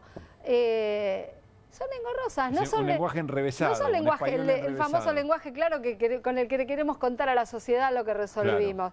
Claro. No había eso, había un par de frases sueltas donde sí decían no justificó, no explicó, no dio una fundamentación autónoma, como es que le dicen, bueno, ese tipo de cosas. Pero por lo demás dicen cuestiones como esta, no fundamentó. Ahora, Mauricio Macri fue un presidente que abiertamente pedía que se la persiga a Cristina Fernández de Kirchner, que felicitó a los jueces de casación, por ejemplo, cuando reabrieron el caso del memorándum, implicándola a ella, lo felicitó públicamente. No es que son cosas que uno diga, no, son puras deducciones. Son cosas que estaban muy a la vista. El denunciante del caso Vialidad, lo que abre este juicio, Javier Iguacel, como hablábamos, era un integrante del gobierno de Mauricio Macri, además con un informe que ni siquiera decía que había irregularidades. Me impacta lo que dice Eduardo. Ni a Macri le deseo un juicio tan amañado como el que tuvo Cristina. Pero es que es lógico. Fíjate, locura. Otra construcción que hacen. Pasaron tantas instancias, como que hubo muchos jueces que ratificaron. Bueno, mirá, el juez de primera instancia, Ercolini, Lago Escondido. No. Aparte de eso, sí, había dicho que no era competente por esta causa y la mandó a la justicia de Santa Cruz, donde fue juzgada en primera instancia, en segunda instancia y en tercera instancia. Estaba absolutamente cerrado, era un caso de cosa juzgada. El juez en segunda instancia le toca Bruglia, Bertuzzi y Mariano Lloren. Bruglia y Bertuzzi tienen públicamente objeción a Cristina Kirchner por la cuestión de que ellos son dos camaristas sin acuerdo. Y Mariano Lloren era el arquero del equipo de fútbol que jugaban los que después le iban a tocar de tribunal de alzada. Casi que decirlos de corrido, de hecho sale como un equipo, ¿no? Los 11 titulares. Absolutamente. En todas las instancias que dicen, no, es que hubo tantas... Bueno, en todas las instancias estaba viciada la imparcialidad. Para mí es el hecho más fuerte que he visto en este expediente. Sí, yo le comentaba lo mismo a Pablo ayer, porque acá hay, y a mí me preguntan mucho, bueno, pero si más de 10, 15 jueces intervinieron y dijeron todos lo mismo, ¿así funciona la persecución política dentro del Poder Judicial? Es simple la explicación. Así funciona una especie de cadena también de obediencia de vida prácticamente, te diría. No, es que me atrevo a decirlo porque lo vimos durante muchos años, no es algo de ahora. Ahora volvemos sobre esto. Quiero compartir también con Eduardo Valdés y con el equipo de QR y con ustedes elementos que nos empiezan a preocupar y mucho sobre la convivencia y sobre la paz social. Porque frente a esta situación de un sector de la sociedad muy dolorido, muy golpeado, por su líder encarcelada, por su líder proscripta, aparecen provocaciones y muy fuertes. Y la preocupación de cómo terminan estas cosas. Miren, vamos a ver 2 episodios que han tenido acción y reacción. No estamos valorando las reacciones, Lo que estamos diciendo es que esto está pasando. Vamos a arrancar por algo bastante conocido a esta hora que tiene que ver con lo que dijo José Luis Espert en una cumbre de comunicación política, no organizada por la UCA, pero en la UCA. Lo digo porque después la UCA salió a pedir disculpas y a repudiar lo que dijo Espert. Lo repasamos. La criticaban por la madre que tenía, y sí escribí un tweet, recién había empezado Twitter en mi vida, ¿no? En el 2012, hacía meses que estaba, y le digo, ¿cómo no va a estar amargada si soy la hija de una gran puta? Entonces, son muy cagones, Fer. Muy cagón. Sos cagones, Fer. Bueno, eso fue lo que escribí. Cagón. Eso fue lo que escribí. Cagón.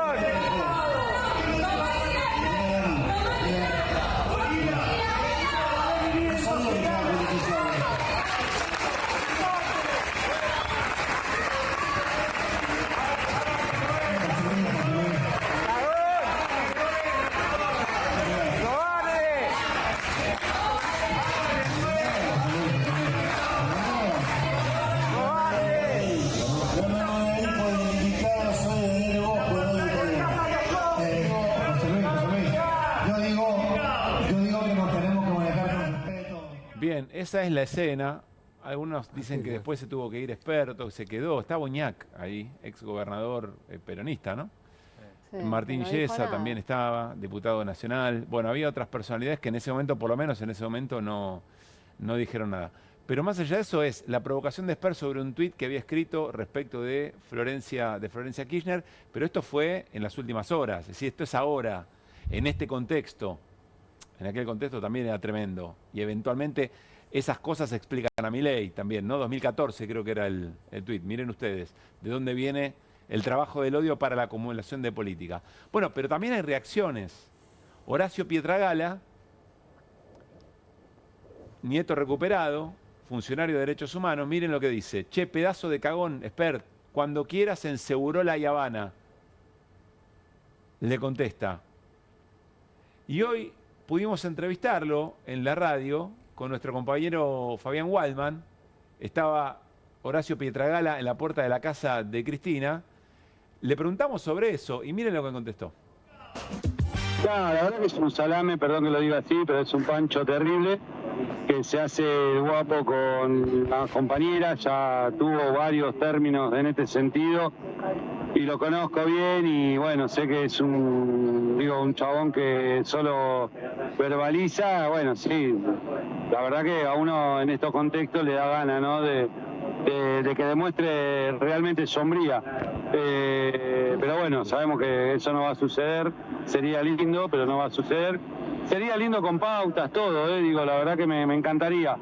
Pero digo, es un personaje que es nefasto, que se mete con personajes muy débiles en el sentido figurativo, son muy fuertes en imagen que tienen con la sociedad, con el pueblo, pero digo, en lo pragmático, bueno, es un cobarde. Dice Horacio Pietragala, es un cobarde, bueno, no se pero después dice, ojalá se diera la situación. Y con reglas, dice Horacio Pietragala, es decir, lo está invitando a pelear formalmente. No es que, bueno, se le escapó un tuit.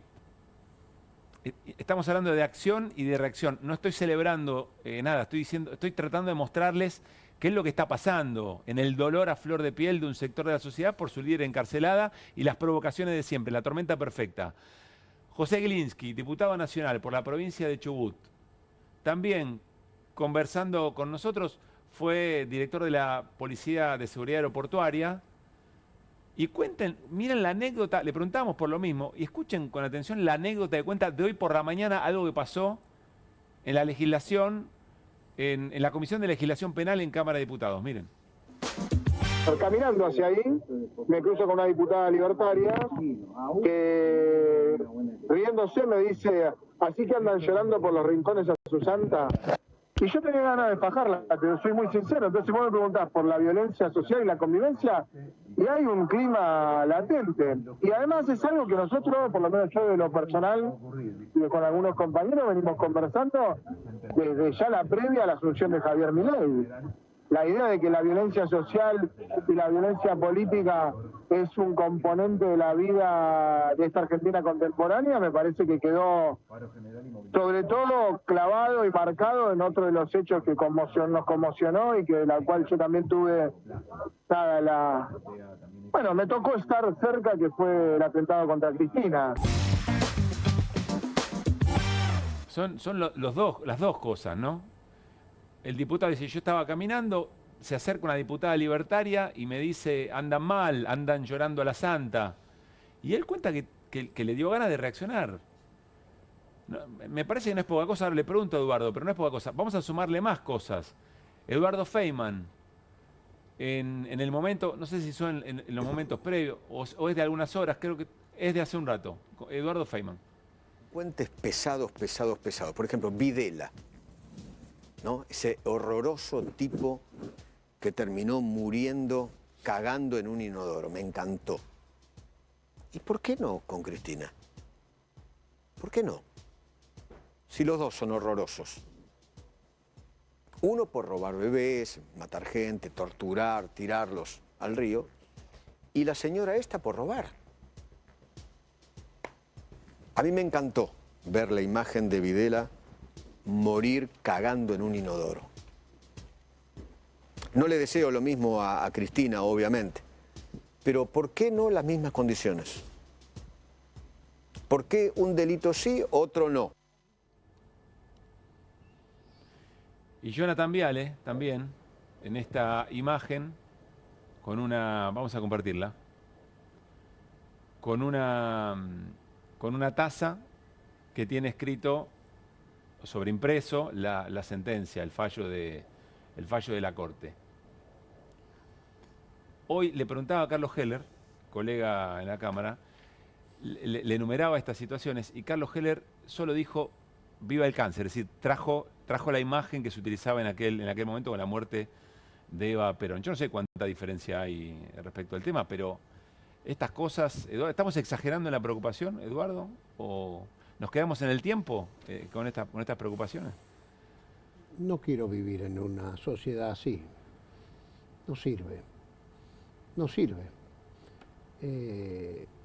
Me parece que se están emergiendo los sentimientos primarios que no condice con la actitud de Cristina Kirchner en el día de ayer, cuando después del fallo ella habla y no convocó a la violencia, al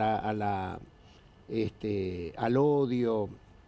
Es un aporte más. Lo que pasa que, guarda, Cristina era el último que contenía al espacio, y me parece que si entramos todos en este sistema, es una sociedad que yo ya la viví, ya no tiene sentido volver a eso. Yo le pido a todas las fuerzas políticas que frenemos todos un cambio, y al Poder Judicial, que frenemos un cambio, porque la historia se va a escribir, tarde o temprano se va a escribir, y esta forma de convivencia parece que no hubiéramos, hace menos de un mes que enterramos al Papa Francisco, ¿no? Que era la antítesis de todo esta forma de comunicarnos, qué sé yo. No. Lo miro y no lo había visto, y prefiero no entrar, no seguir elaborando más y más. Yo digo, frenemos. Yo alguna vez lo vi a Eduardo Feynman, que pidió disculpas por la agresión que él había tenido en los años de Macri con Florencia Kirchner. Y fue valiente en ese momento porque avisó que iba a suceder eso y lo hizo. Creo que lo hizo por Radio Rivadavia estaba en ese momento. Bueno, yo le diría, volvamos a ese momento, porque esto no nos hace bien a nadie. Irina. No, me quedo pensando en un poco en función también de lo que dice Eduardo, en estas expresiones desde, no sé si llamarlo colegas, ¿no?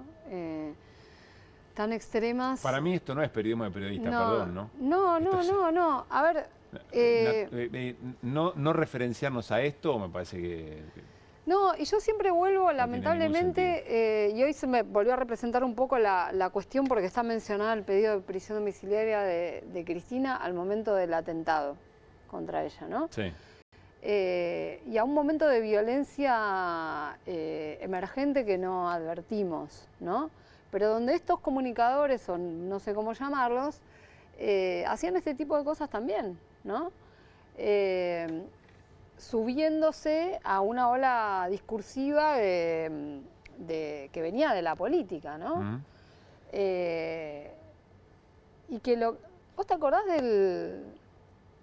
fue después del atentado, pero venía en la misma línea que venía hablando Patricia Bullrich, la campaña que hizo en campaña Patricia Bullrich, que hizo un spot con un grupo de gente joven cantando una canción con una música de Víctor Heredia, una melodía de Víctor Heredia, y el estribillo pedía un país sin Cristina. Bueno, lo seguía pidiendo después del atentado, ¿no? Lo venía pidiendo antes, no repudió el atentado. Sí. Ahora incluso hasta el juez le dice, bueno, dígame cuál es el mejor lugar para alojarla, ¿no? Parece todo un dislate. Pero lo que digo es, lo estamos viendo ahora, en ese momento no lo vimos, lo estamos viendo. Eduardo, lo último, como bloque en diputados, ¿va a suceder algo? Por supuesto uno imagina que en la próxima sesión va a ser imposible evitar el tema, se va a plantear. Sí. Pero ya mismo está sucediendo, hoy tuvimos Comisión de Asuntos Constitucionales y allí el bloque planteó que ante la situación que se estaba viviendo, lo que sucedió ayer, lo que estaba sucediendo en la Plaza de los Dos Congresos, donde la policía ya había hecho una habitualidad de vallar todo y de usar el propio Congreso como lugar de de uso cotidiano para reprimir. Nos fuimos de la sesión de la Comisión de Asuntos Constitucionales y después hubo otro bloque, el bloque de Juliano, que también se retiró y no sesionó y por lo tanto se cayó la Comisión de Asuntos Constitucionales. Es el bloque que... Democracia para siempre. Sí, que está Facundo Manes también. Bien. Eduardo, gracias por haber venido. No, gracias a vos. Nos vamos a ir a la tanda y al regresar, Guido Bambini, cumpleañero. Felicidades, amigo. 27. ¿Cuánto? 27. Lo dice para seguir humillando. No, está muy bien. Hay que vivir cada etapa, cada década en su momento. Muy bien. Yo la tengo muy bien vivida, la de los 20, no sé vos. Sí, hermoso. Muy bien. Eduardo. Yo quisiera haberla escuchado a ella cómo cantaba a los 27. Ahí está. Muy bien. No, pero mejoré con los años, ¿eh? No te creas. Mientras terminan de arreglar algo, Irina y Eduardo, nosotros vamos a la tanda y al regresar, Guido nos va a contar, bueno, en qué momento está el plan económico del gobierno de Javier Milei, porque todo esto ocurre en medio de una situación económica muy tensa, digamos. Después de la tanda, insisto, con Guido Bambini. Es Credinauta. Eduardo también. Y Luis y Mercedes y Pablo son Credinautas. Ellos y miles de argentinos formamos Banco Credicop. Y somos Credinautas porque desde siempre creímos que es mejor hacerlo juntos y no hacerlo solos. Porque somos cooperativos y solidarios. Y porque sabemos que solo nos salvamos si lo hacemos entre todos. Ahora, hacete vos también, Credinauta. Movete a Credicop. Movete a un banco distinto. Banco Credicop Cooperativo. La banca solidaria. Adrián Mercado te invita a Expo Industrias y Servicios 2025, el evento industrial del año, 19, 20 y 21 de agosto en La Rural, el punto de encuentro más destacado para la industria nacional e internacional. Invita a Adrián Mercado.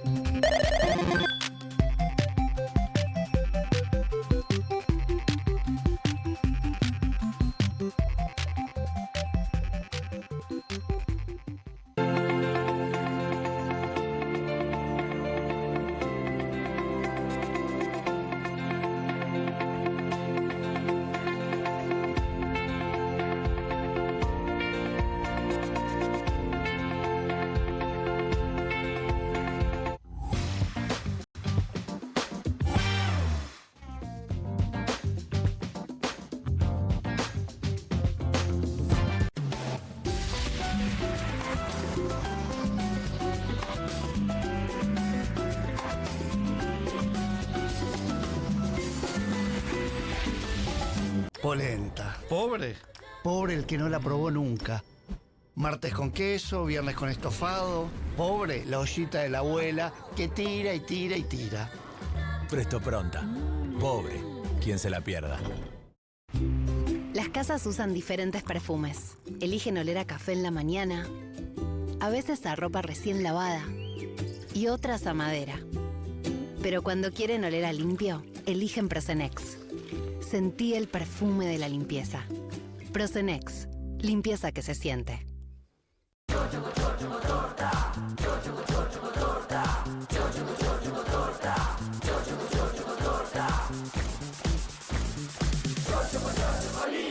Chocolinas cumple 50 años. Sigamos festejando juntos.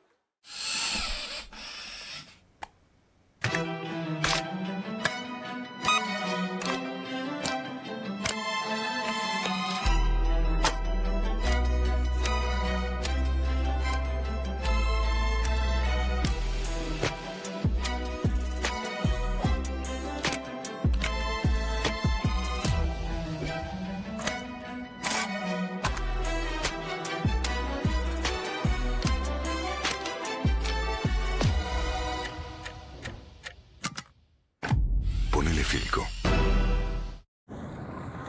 ¿El dolor de garganta arruinó tu día? Confía en Strepsils para darlo vuelta. Su doble efecto actúa de manera local, aliviando el dolor y la inflamación en tan solo 2 minutos. Y con un efecto duradero de hasta por 4 horas. Decile chau al dolor de garganta con Strepsils.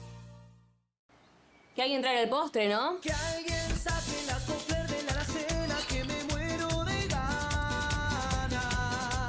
Galletitas, bonobón y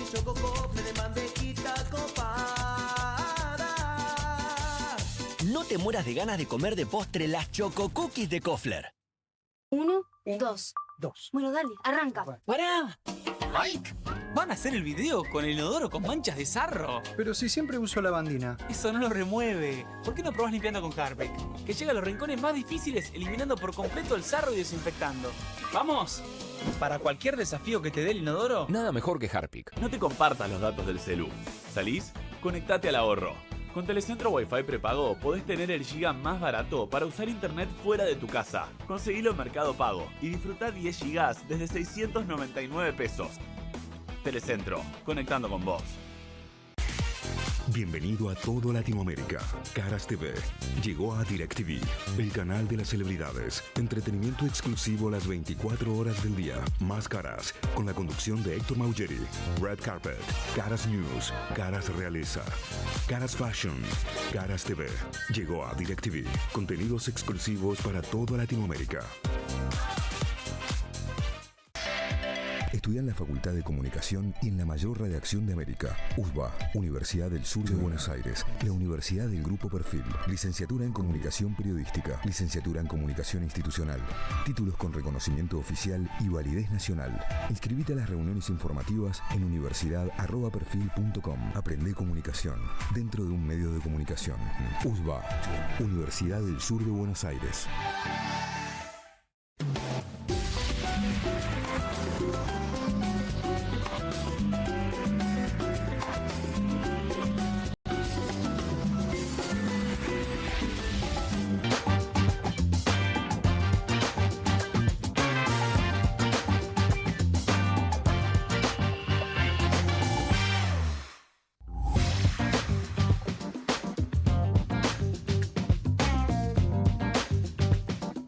Muy bien, seguimos en QR y vamos a hablar con Guido Bambini. Feliz cumpleaños otra vez. Bueno, muchas gracias. Hablamos Un placer con estar acá. el cumpleañero, que no tenía que venir hoy, pero dijo, yo quiero celebrar cumpleaños en QR. Muy bien, todos te creemos.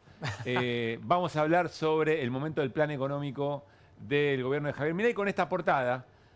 No alcanza fantasmas. Luis Caputo y su cruzada en busca de dólares. Aspira todo lo que puede. Ya está, no podemos decir listo. Sí, ya nos podemos sentar. Muy bien.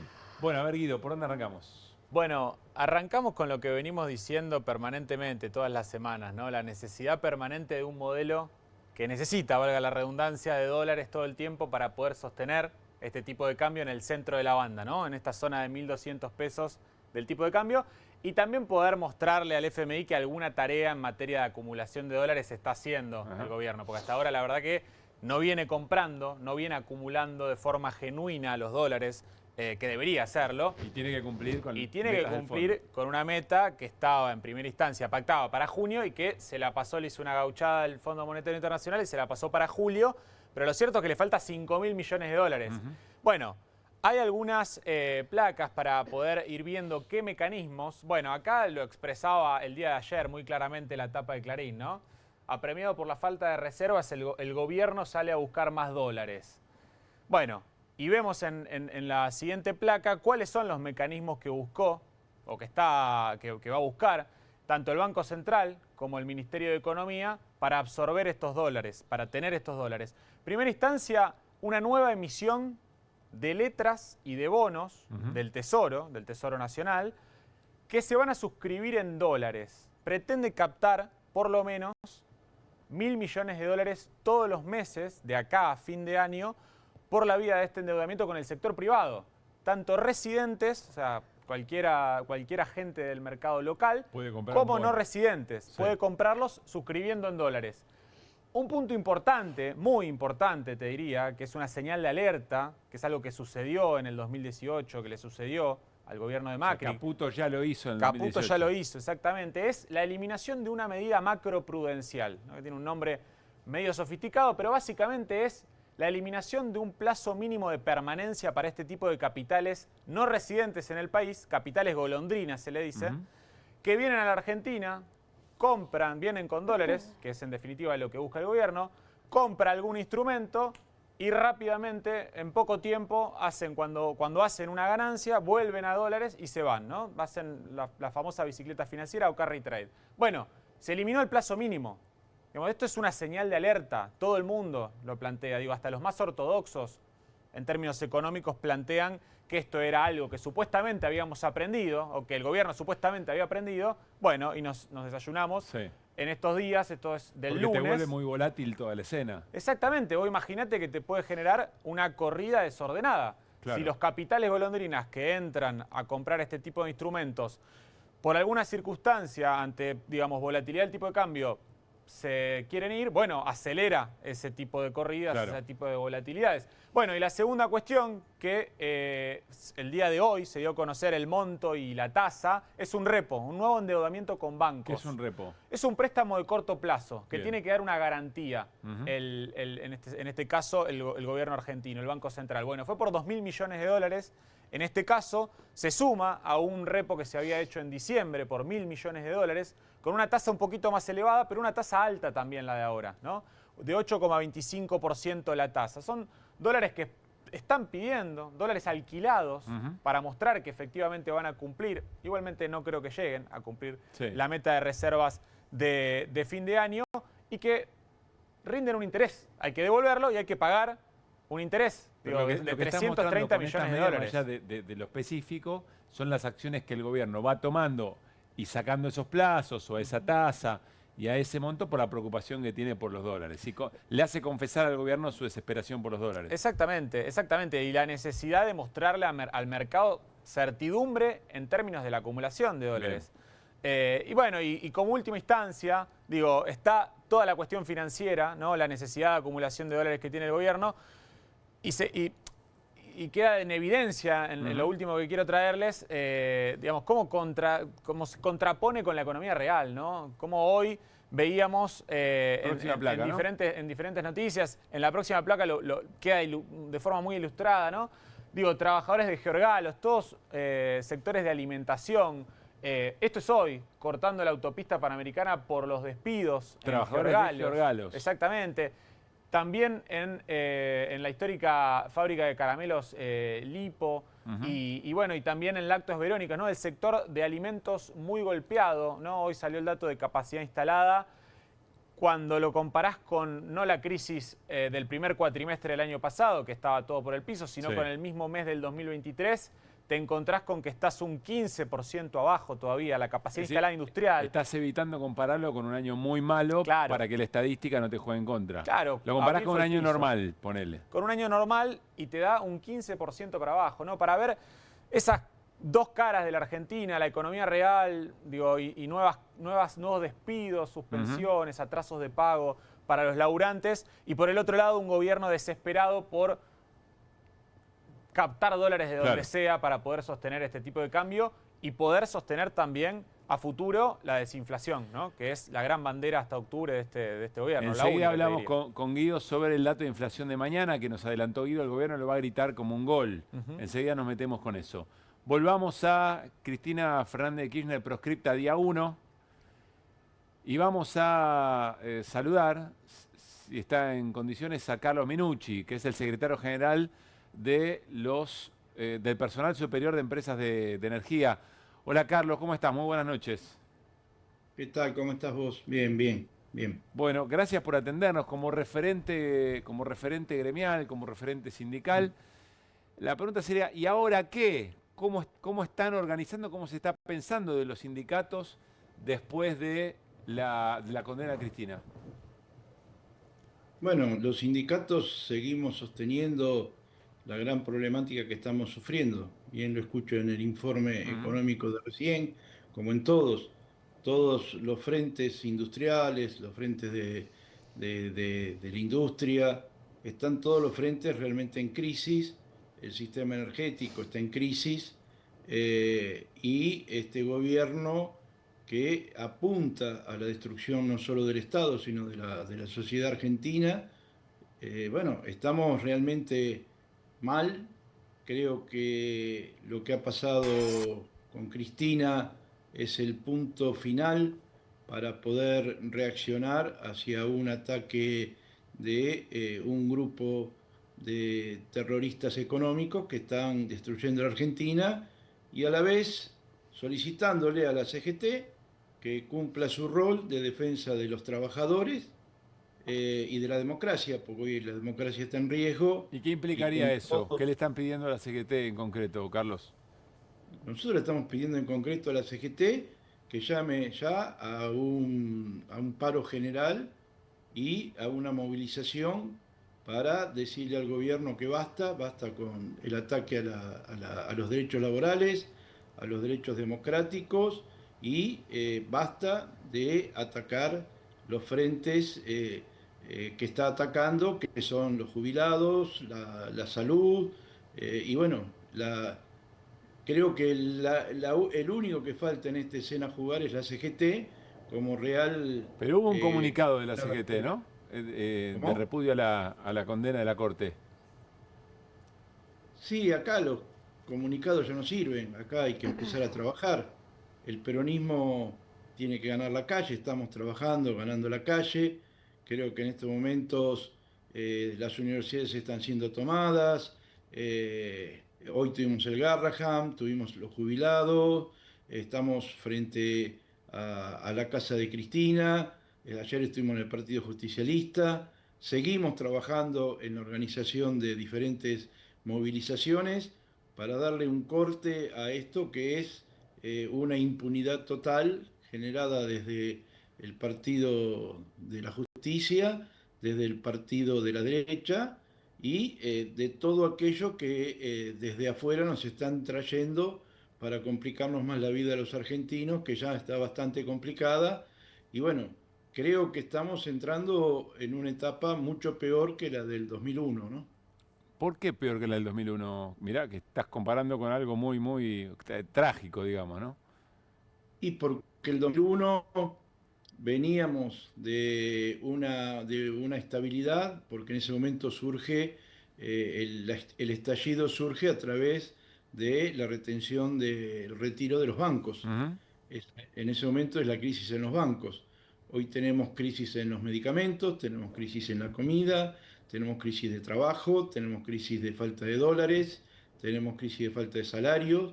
Entonces todo esto comienza a ser un combo que, sumado a la impunidad de la justicia, sancionando a la única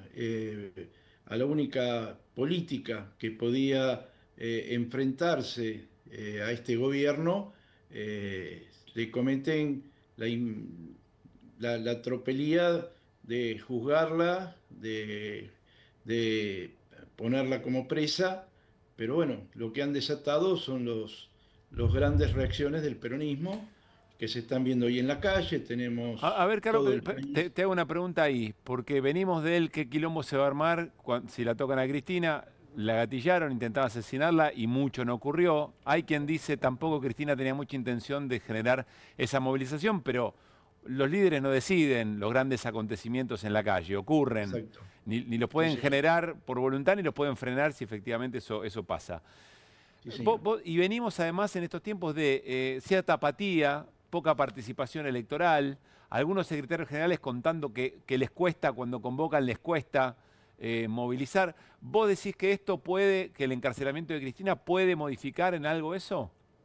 Yo creo que, así como fue la muerte de Néstor, a la reacción política que veníamos del 2001, porque hay que recordar, hay que ver la historia, yo creo que apresar a Cristina volvió a generar a la militancia la reacción. Esto se demostró en el día de ayer, se demuestra en el día de hoy. Eran varias cuadras que estaban alrededor de la casa de Cristina. De Avellaneda venían cerca de varias cuadras encabezados por Ferraresi y Seco para la casa de Cristina.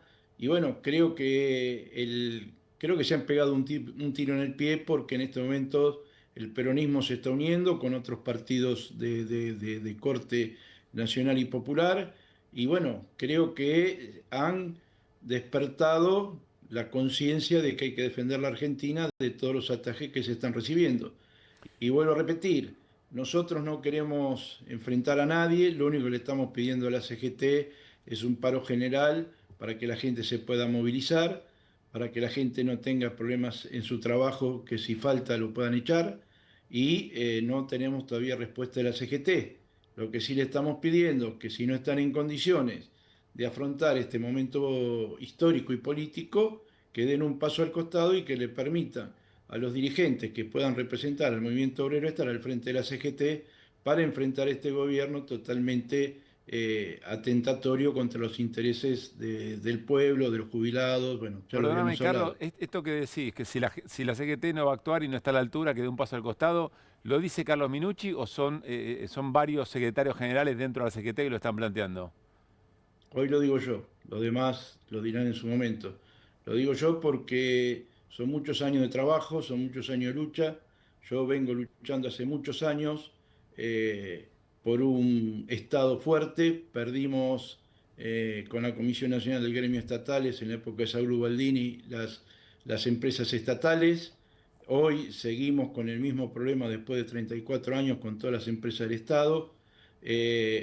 Hoy lo que estamos diciendo es tantos años de lucha, tanta sangre derramada, tanto dolor que hemos pasado, 30.000 desaparecidos, todo lo que hemos vivido para llegar a tener un gobierno totalmente mafioso, totalmente alejado de las realidades de los argentinos y con una extranjerización total en la Argentina. Entonces, Carlos Minucci te dice, tantos años de lucha para esta entrega me parece mucho, y creo que por respeto a la sangre derramada, a los 30.000 desaparecidos, a los dirigentes que dieron su vida, como Oscar Smith, como tantos otros por la Argentina, creo que nos debemos, que esta CGT tiene que ponerse a la altura de las circunstancias y ponerse al frente de esta pelea que es defender el país. Tenemos Tierra del Fuego con problemas laborales, tenemos las provincias con problemas, tenemos acá, yo escuchaba al economista que en el tema alimenticio, en todos los temas, en el tema metalúrgico, hablemos con quien hablemos, hay problemas. En el caso de energía en Atucha, no dejan subir el salario, está con cepo. Entonces digo, bueno, ¿qué vamos a esperar? Bien. ¿Qué es lo que estamos jugando? ¿Qué vamos a hacer con la herencia que nos dejaron aquellos que dieron su vida? ¿Le vamos a entregar un país en manos de un loco manejado por grupos económicos, de un mafioso como Macri que maneja la justicia y detiene a quien a él se le antoja, y la CGT mira por la ventana y dice que bueno, que puede llegar a negociar una movilización pero no un paro? Creo que no estamos a la altura de las circunstancias, eso es lo que yo opino como Carlos Minucci, y con la honestidad que me da 31 años de militancia y sin ninguna carpeta que me puedan tirar, ¿no? Carlos, un abrazo grande, muchas gracias por este rato. No, gracias a ustedes, y le pido a los argentinos que son los últimos años que hay que luchar para defender una patria que está en serio riesgo. Por eso estamos desde el Partido Justicialista, desde el Movimiento Obrero, tratando de hacerles entender que lo que está en riesgo es la democracia y la patria. Que estés bien, Carlos, gracias. Gracias a ustedes, un fuerte abrazo. Bueno, Carlos Minucci, ¿será el único secretario general que lo plantea en estos términos? Si la CGT no activa a la altura, que dé un paso al costado. Fue muy, muy taxativo, ¿no? Nos vamos a ir a una muy breve tanda. Al regresar, Guido nos dice algo o nos invita una manera de leer el dato de inflación de mañana. E Irina Hauser tiene información sobre lo que están pidiendo los fiscales de la causa contra Cristina Vialidad en el marco de la condena respecto de la prisión domiciliaria. En breve. María es credinauta, Eduardo también, y Luis y Mercedes y Pablo son credinautas. Ellos y miles de argentinos formamos Banco Credicop.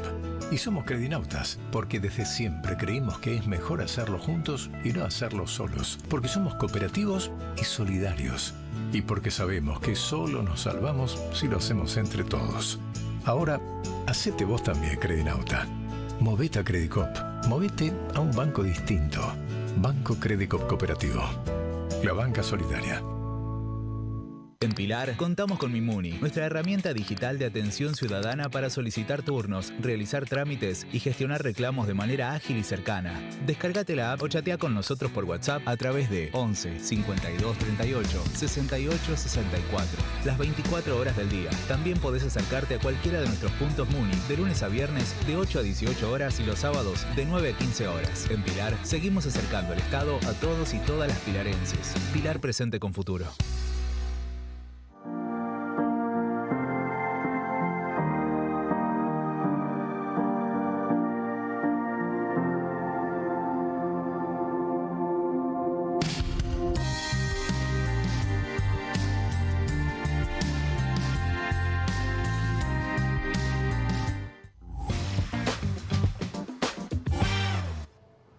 Muy bien. Irina, ¿cuál es la información respecto al pedido de Cristina Fernández de Kirchner a través de sus abogados de prisión domiciliaria?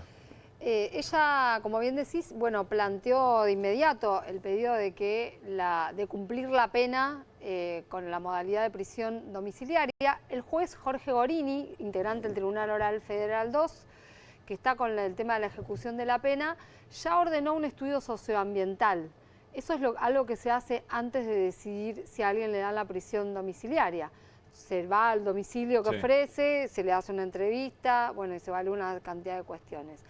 Los fiscales, bueno, el juez Jorge Gorini es el que estableció 5 días hábiles para que se presenten las 9 personas que quedaron con condena firme efectivas, ¿no? Lo que incluye a Cristina. Los fiscales, Diego Luciani y Sergio Mola, que son los que alegaron en el juicio con ese alegato tan espectacular que habían hecho, primero se opusieron dijeron no, la tienen que detener de inmediato. Bueno, el juez Gorini dijo no, 5 días. Y hoy presentaron otro pedido, en un tono bastante feo, diciendo, ¿cómo es la cosa? Le está dando 8 días en realidad, porque están los feriados en el medio, el fin de semana, diciendo esto es una barbaridad, no puede ser, se llama recurso de reposición, que habrá que ver en qué termina. Cristina le viene diciendo a su abogado que ella está muy tranquila y que incluso la manden a donde la manden, ella está muy tranquila, que esa es la situación. Así que varias cosas por resolver por delante tiene Gorini, aunque todo el tribunal completo todavía no se sabe quién lo va a terminar resolviendo. Si no tiene respuesta antes del miércoles que viene, que es cuando se termina ese plazo, se va a presentar en Comodoro Pi. A los jueces les espera una tremenda movilización si esto sucede, ¿no? Así que de eso están avisados. Bueno, mañana hablaremos de inflación, seguro. Guido. Se espera un número, de un dígito, espera el gobierno, ¿no? Menor al 2%. Perdón, con un 1 adelante. Con un 1 adelante, parecido a la ciudad de Buenos Aires, que dio 1,6, producto de, como dijo la expresidenta, el cepo al salario y el dólar planchado. Irina, gracias. Que termine muy bien su cumpleaños y buen año para usted. 5 minutos. Ya falta poquito. Bueno, gracias. Bueno,